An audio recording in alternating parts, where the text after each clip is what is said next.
Hi there. Thank you so much for your interest in District 5 strategic plan. This video is designed to be an intro to the plan. And so I wanted to talk a little bit about the history of the plan and why we decided to do it. Since the campaigns I first ran for District 5, it was vital to me that District 5 work with the community to recover and prosper after this pandemic.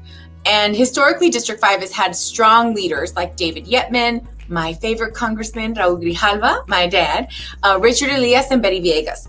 We wanted to honor their legacies and started working to create a blueprint for what our office would accomplish, because I felt that was very important and it had to be something that was tied into what the community wanted. Public servants should not do this work alone. The role of our community isn't to be at the will of its leadership, but integral to the decisions and service we provide everyone living in Pima County. In January of this year, literally right after we moved into the D5 offices, we began drafting a mission and vision statement. We identified about 40 community leaders to work with us the formulation of this plan. We had amazing people join us with expertise spanning labor, housing, environment, education, community organizing, business, and more. Our group finally met together virtually in June of 2021. And since then, we held 4 meetings in total working with these groups, creating goals and coming up with what this strategic plan would look like. So here is an outline of the strategic plan timeline. And so before we get into details, I welcome you to visit our website, sign up for our communications, and look at the complete copy of this plan. It's adelitaesgrijalva.com/Somos D5.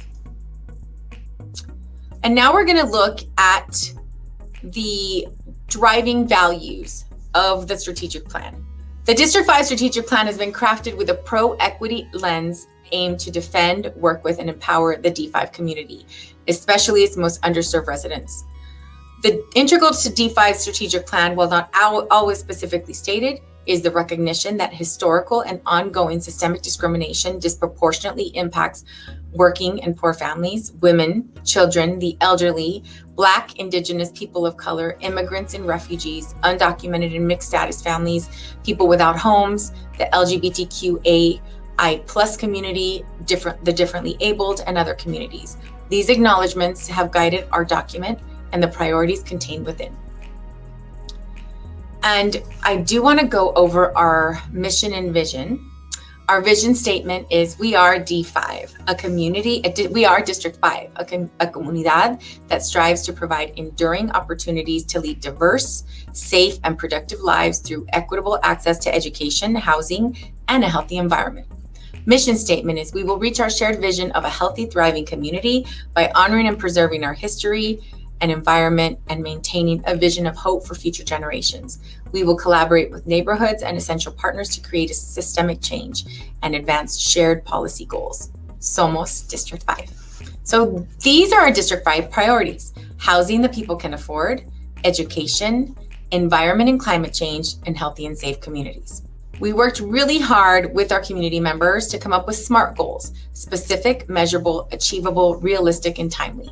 And it was incredibly difficult to go through this entire process. I won't go into the details, but the document that we started with is not this document. The document that we have is a collaboration amongst all of the different community members that joined us.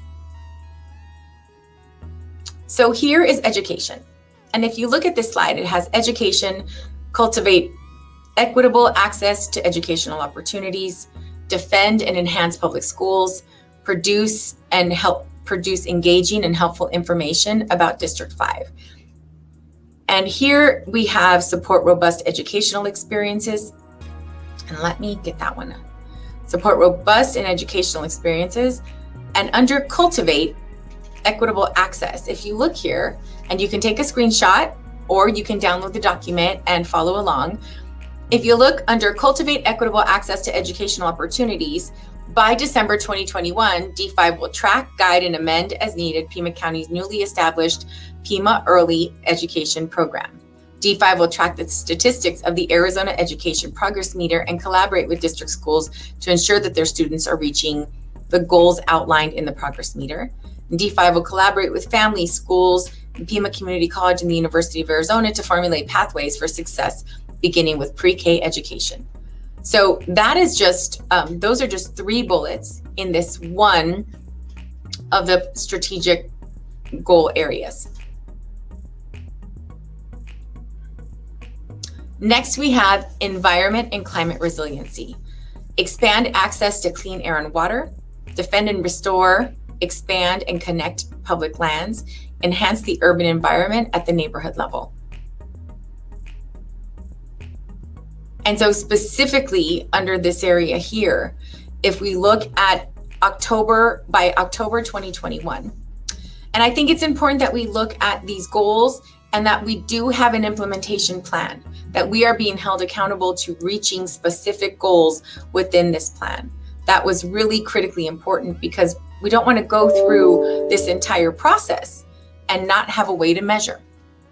So by October 2021, under expand access to clean air and water, D5 will provide publicity and resources to support locally led sustainability initiatives like Mission Garden, Flowers and Bullets, water harvesting, and school and neighborhood gardens. District 5 will vocalize support for the City of Tucson's Los Reales Sustainability Project. District 5 will approach Pima County about submitting an amicus brief in the lawsuit against 3M and other manufacturers regarding PFAS pollution. D5 will consider water and environmental impacts with regards to changes in land use and zoning in unincorporated areas. D5 will demonstrate its commitment to the health of our community by addressing PFAS and 1,4-dioxane contamination with responsible entities and hold them accountable for cleanup, like the Sunnyside plume.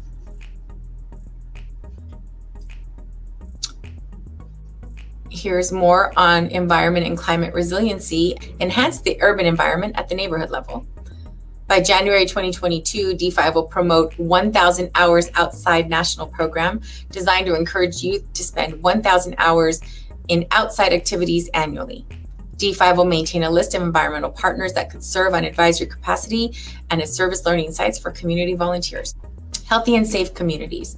This was an incredibly large group that had a lot that they could cover in this group. And under healthy and safe communities, we have advocate for equity and access, defend workers' rights, respond and recover from COVID-19, advocate for criminal justice reform, support safe homes and relationships.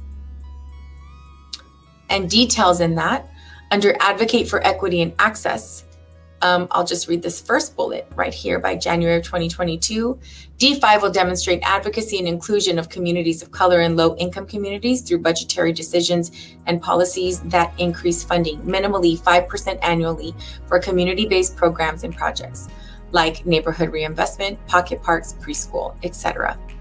And under defend workers' rights, by September of 2021, D5 will advocate for and prioritize a $15 per hour minimum wage and address issues of compression and prevailing wage. D5 will request a study of compensation and benefit costs of outsourced services like custodial and security. And I'm proud to say that we have started this work here already because it is September and we're just rolling out this plan, but we have we've made steps in this direction. Healthy and safe obviously has a lot of pillars because it encompasses a lot. So one of them is advocate for criminal justice reform. By September 2021, D5 will introduce an overdose awareness proclamation and support Resource Fair to amplify its impact. We have done that. Support safe homes and relationships. By December 2021, D5 will introduce resolution policy change to eliminate the sale of guns on Pima County properties.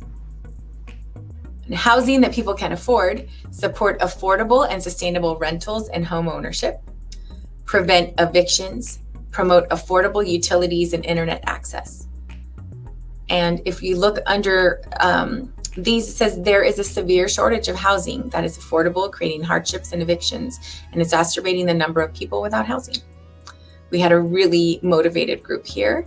And one of the bullets under support affordable and sustainable rentals and home ownership. By December of 2021, D5 will work with Pima County and the cities of Tucson and South Tucson to inventory existing housing that people can afford and set a numeric goal for the expansion of this housing stock. On the other side, support affordable and sustainable rentals and home ownership. By December of 2021, D5 will track closely the distribution of federal rental assistance and promote improvements to the system, like shifting more of the application process to landlords instead of tenants. Promoting affordable utilities and internet access. By December of 2021, D5 will work with internet service companies to provide broadband internet service to communities underserved by the current grid. And D5 will work with Pima County and the City of Tucson to expand and improve and publicize low-income utility assistance program. So we had a lot of people as part of our team here, and I want to highlight the wonderful staff that is here: Keith Bagwell, Nicholas McCullough, Elvira Suarez-Din, and Samantha Neville. And we could not have done this work without my friend, and I hired him as a consultant on this project, Dr. Agustin Romero. So that is our plan. I encourage you to download it, get some more information about what we're doing, get involved. Let's be part of the solution to make District 5 better. Thank you so much for your attention. Stay safe, friends.